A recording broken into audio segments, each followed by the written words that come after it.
Welcome, everybody. This is D. Durrell here once again. It's been a while since I have done a video on my Life Solutions channel. I have been very business with my practice and facilities. I also got some other different business things going on. This is actually a very exciting time for me.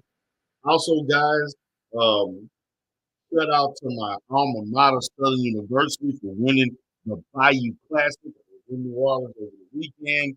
I have been traveling and doing a lot of different things over the weekend, a lot of different activities. Um, Doing a lot with my son and so forth with football. He's in the off season right now, so my time has been stretched, and it is very difficult for me to prioritize doing videos with real life situations and business and other recreational stuff, traveling. It's been pretty difficult. So I'm trying to get back into the groove of things now as the holidays, things are getting ready to slow down. I will be taking a vacation for a week in um, the week of Christmas. I usually take a week off, so I'm going to be doing a ton of videos in about the next 3 weeks. But I will be very busy over the next 2 weeks, definitely, because I got some things coming up. So today I want to discuss the current state of Black mental health. I would like to discuss where we are as a people as it involves mental health,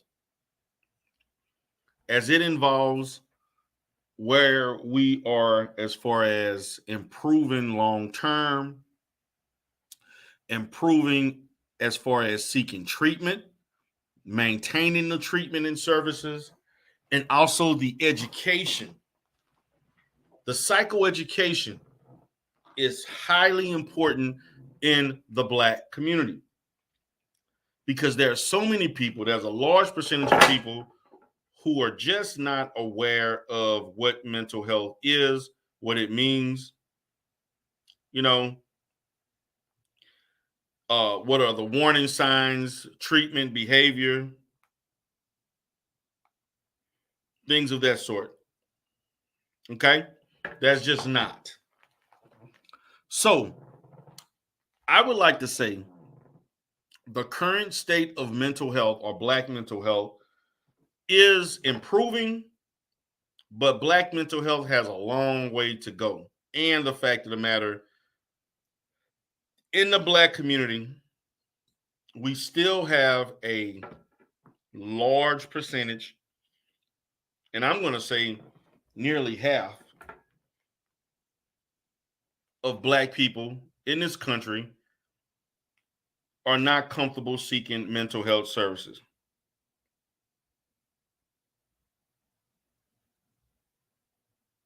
Okay?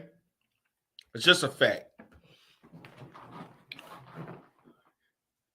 And I've discussed this in many videos, the fact that our religious convictions have greatly influenced that.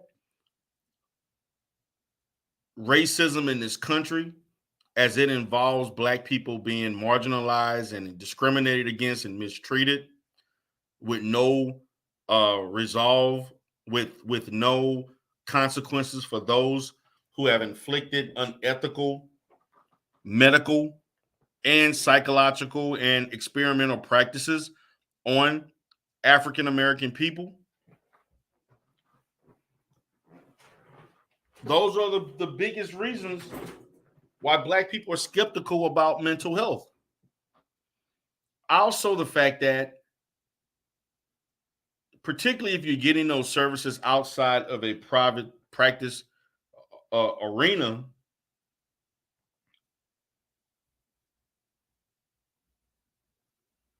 you know, and when you're looking at things outside of a private practice arena, you're dealing with the state. So when you're dealing with the state, and even in private practice, there's a large chance that the person who's providing or delivering those services don't look like you. They look like somebody else. Okay? So these are the things that Black people deal with as it involves mental health. This is the dilemma that Black people have to, put up with, because less than 15% of the mental health profession are Black men and women, and less than 5% are Black men.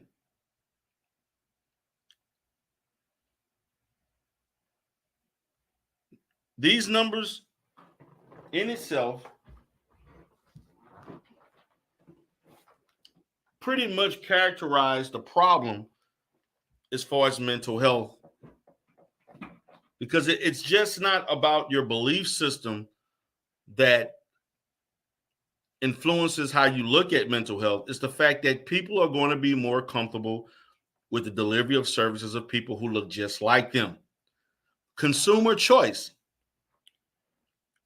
Now, I remember a couple years ago, not even a couple years, a year ago, there were people who thought, when I was in a red pill space, uh, going against some of the stupidity that they were saying, and we were talking about delivery of service and what that person should look like. It came up again when I talked about the infamous TikTok therapist, and how Black men talked about being distrustful.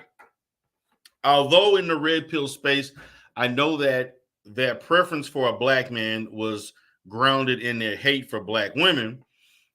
I could not necessarily go against Black men in that space wanting a Black male therapist, because that's consumer choice. And I can't tell someone not to have consumer choice, regardless of the reasons. Now, what I will say is this: in my practice in the city of Houston, most of my clients are Black, and many of them requested my services because of me being Black and because I'm a Black man.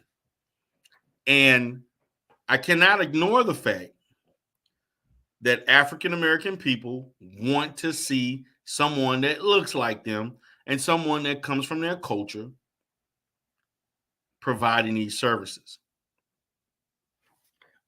And there's nothing wrong with that. And most of my clients are not Black. Most of my clients are actually white or Hispanic. That's facts. But what I will say, on specific issues, particularly when it comes to relationships and marriage, most of my couples that I deal with are Black. They're not white or Asian or Hispanic, even although I have provided services for a large percentage of Hispanic people and even Arabic people of late, and foreigners, people from other countries.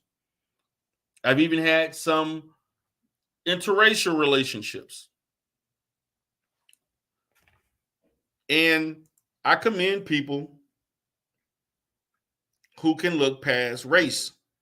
I've never stated that a person of another race cannot effectively treat a Black person, because I know that's not to be true. Because I know plenty of really good therapists that are not Black, and they're better at relationship counseling than I am. Not many, but there are some that are. So the current state of mental health for Black people is the fact that we still have a lot of ground to make up in relation to participation in services, affordability of those services, the delivery of the services. People in our group who look like us owning their own practices and facilities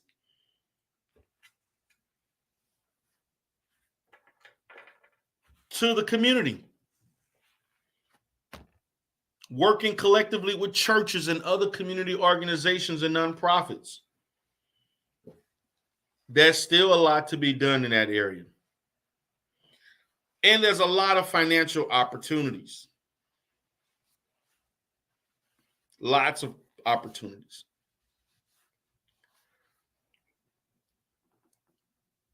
Another myth is that people think that mental health professionals don't get paid a lot. And they don't look at mental health as being a high income earning profession. It depends on the state, but it also depends on what type of practice you want and the volume that you produce, which is highly contingent upon you as the owner, your skill level, and how you advertise yourself. I do quite well. I make well quadruple over the national average for therapists, but I'm a business owner too. If I was just to strictly have a private practice, I would still make double what most therapists make for the most part.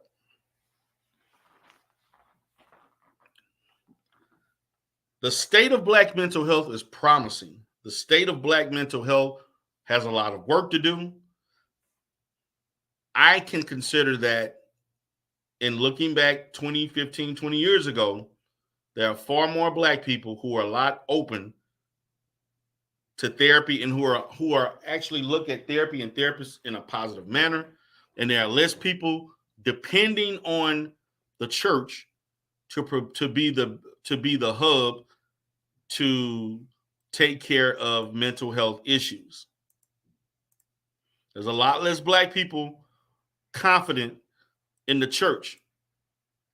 The church has been losing, unfortunately, the church has been losing its ground in a lot of areas as far as confidence from the Black community. That's not a good thing because we want the church to be there. And I do think the church does a lot, some churches, particularly the larger churches, they do have a mental health and a related department, and they look at certain things, people who are trained, those who are able to do so.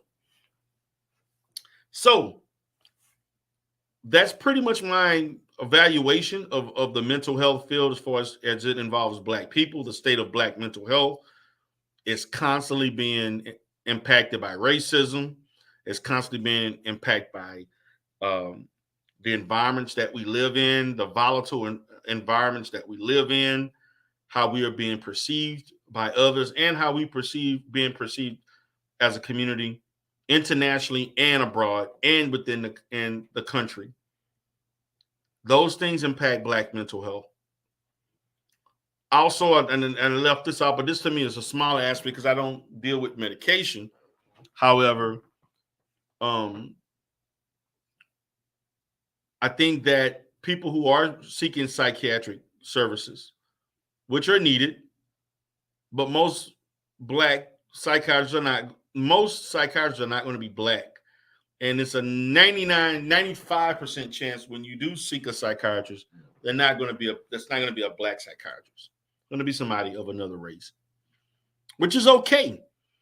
But in that particular situation, I am looking at, as far as you following your consistency with following doctor's orders and following treatment. So, guys, thank you for coming in. This is Coach D. Durrell, or you just call me, Counselor D. Durrell Spears. Appreciate you all for coming in today. I want to thank you all for supporting the channel. This is a monetized channel. And I look forward to talking more about Black mental health. Have a great day.